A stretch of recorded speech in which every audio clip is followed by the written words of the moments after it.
Bonjour à tous. Aujourd'hui nous allons vous présenter l'utilitaire Mana Toolkit. Concrètement, ce logiciel regroupe plusieurs autres utilitaires permettant de créer un point d'accès sans fil malveillant, sur lequel une cible peut se connecter. Comme un ordinateur ou un smartphone, la cible, une fois connectée, dispose d'une connexion Internet et pourra naviguer comme à son habitude. Par exemple, accéder à son compte Google ou Facebook. Le hacker ayant mis en place le dispositif va donc pouvoir récupérer les identifiants de connexion, les mots de passe et cookies. Ainsi, le hacker pourra réutiliser les mots de passe capturés ou, dans d'autres cas, réinjecter un cookie sur un site visé. Afin de fonctionner correctement, Mana a besoin de quelques prérequis pour réaliser une attaque man in the middle. Dans un premier temps, nous avons besoin d'Apache 2, c'est un serveur HTTP mettant à disposition du contenu web. Des pages HTML, PHP, etc. Ensuite, nous avons besoin de Dsniff.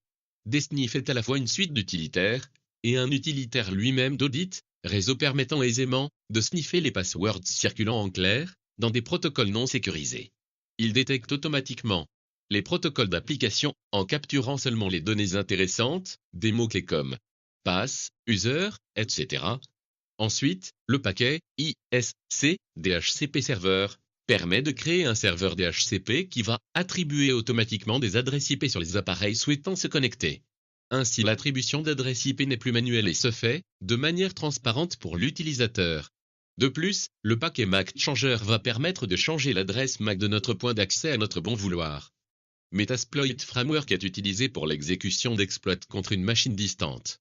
Les scripts utilisés par Mana sont essentiellement écrits en Python. Donc nous avons besoin de plusieurs librairies Python pour son exécution. Parlons de HSTS. HTTP Strict Transport Security est un mécanisme de politique de sécurité proposé pour HTTP. Il permet à un serveur web de déclarer à un agent utilisateur qu'il doit interagir avec lui obligatoirement en utilisant une connexion sécurisée.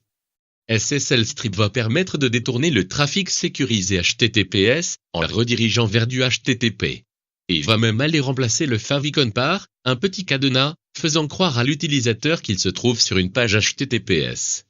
Pour finir, iptable va permettre de modifier les règles de pare-feu de notre machine pour rediriger le trafic reçu sur notre point d'accès vers les serveurs désirés. Il y a différentes manières d'installer Mana, soit par les dépôts Kali, avec la commande apt get install Mana Toolkit, soit par le dépôt GitHub officiel, avec le script Kali install ou Ubuntu install. Intéressons-nous à Karma avant de continuer. Karma permet de sniffer passivement la fréquence 802.11 afin de retrouver les réseaux préférés ou de confiance des cibles environnantes. Lorsqu'une station sonde un WLAN dans sa liste de réseaux préférés, la station divulgue le SSID à l'attaquant. Ensuite, Karma utilise le SSID divulgué pour se faire passer pour un point d'accès légitime. Pour pouvoir faire le bypass de l'HSTS, nous allons parler de SSL Strip. Suivons le schéma. Le navigateur envoie une requête HTTP. Celle-ci est réceptionnée par SSL Strip vers le serveur. Le serveur répond par une requête HTTPS. Ensuite, SSL Strip s'occupe de changer le HTTPS en HTTP. Une option de SSL Strip permet de rajouter un cadenas en favicon afin de tromper l'utilisateur. Pour finir en toute transparence, SSL Strip va intercepter les requêtes émises par le client en clair et va envoyer le résultat au serveur en HTTPS. Les outils de Mana sont installés dans usr/share/Mana Toolkit. Firelamp permet de visualiser les sites visités par la victime. Le dossier Run Mana contient les différents scripts de démarrage. Ces scripts stoppent Network Manager car il empêche HostAPD d'utiliser la carte Wi-Fi. Le dossier SSL Strip HSTS contient les scripts SSL Strip et DNS de proxy pour bypass le HSTS. Et le dossier www contient les sites malveillants sur lesquels la victime pourra être redirigée. Les fichiers de configuration se trouvent dans /etc/Mana Toolkit. Vous avez la possibilité de configurer le DHCP, le DNS et le HostAPD. L'adresse MAC du point d'accès, son nom, son channel. Activer ou désactiver Karma. Le trafic capturé se trouve dans var/lib/Mana Toolkit. Plus particulièrement dans le fichier SSLstrip.log. Celui-ci est en vide volumineux. Il nous faudra effectuer un grep afin de récupérer les informations intéressantes. Le dossier LAMBRAI contient lui les cookies et sites visités par la victime. Les cookies sont stockés dans un fichier SQLite et les sites visités dans un fichier HTML.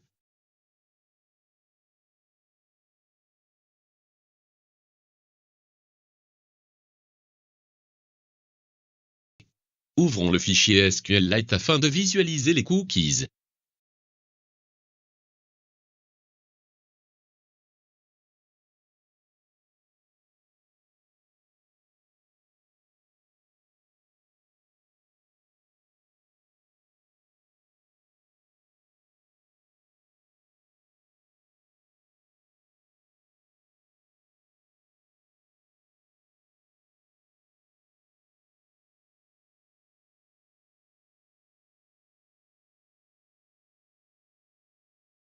Nous allons maintenant passer à une petite démonstration. Démarrons le point d'accès côté serveur.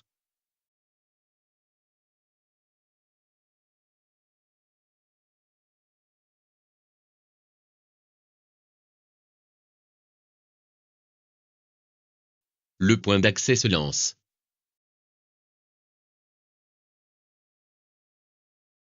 Connectons le client au point d'accès. Ouvrons un navigateur et connectons-nous sur Google par exemple.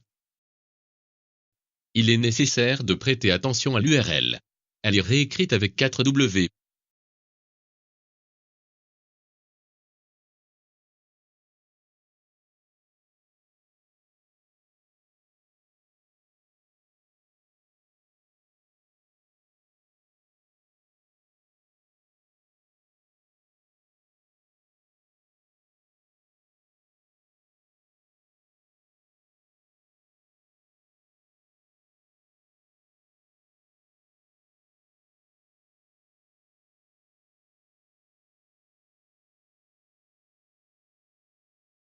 La navigation sur le site de l'université se déroule normalement.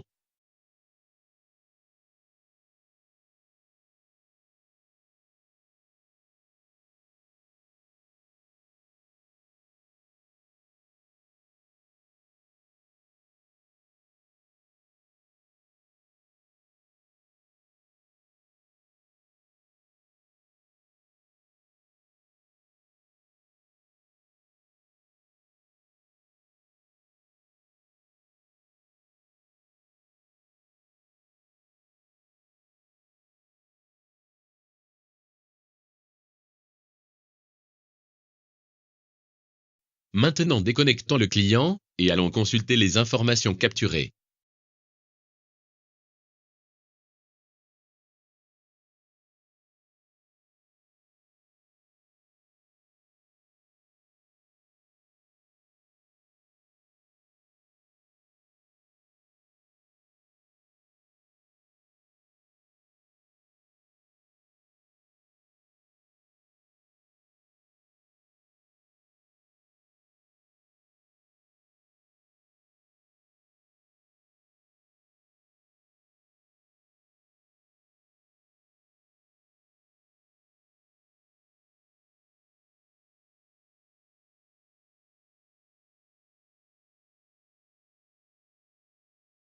Dans le fichier de log, nous récupérons l'identifiant et le mot de passe du client.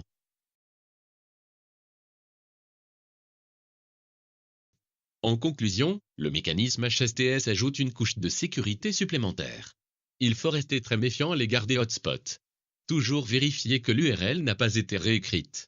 Pour terminer, s'assurer que la connexion est bien initiée en HTTPS et que le certificat est valide.